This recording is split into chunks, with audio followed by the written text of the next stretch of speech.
১৯৭১-এর মহান মুক্তিযুদ্ধে পাকিস্তান সরকার বাংলাদেশের অবস্থা খারাপ করে দিয়েছিল। বলা যায় বাংলাদেশকে প্রায় ধ্বংসস্তূপে পরিণত করে দিয়েছিল। তো ধ্বংসস্তূপে পরিণত হওয়া দেশটি কিভাবে তথ্য, শিল্প ও সামরিক সহ বিভিন্ন খাতে কিভাবে এত ব্যাপক উন্নতি লাভ করে তা জানানোর চেষ্টা করব আজকের ভিডিওতে। চলুন বন্ধুরা, ভিডিওটা শুরু করা যাক।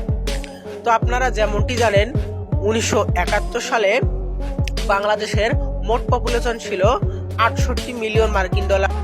তা 2024 সালে এসে দাঁড়িয়েছে 512 বিলিয়ন মার্কিন ডলারে।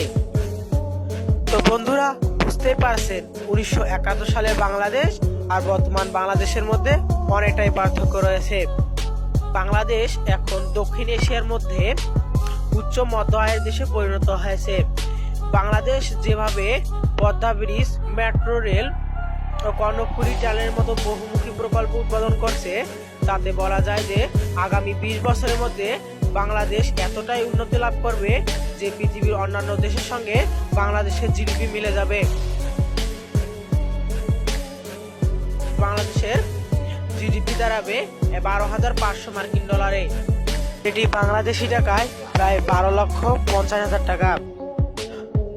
তো বাংলাদেশের এসব উন্নতির পিছনে রয়েছে হাজারো এবং কোটি বাঙালি লক্ষ্য প্রচেষ্টার ফল।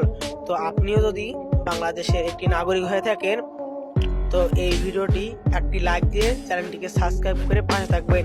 খোদা হাফেজ।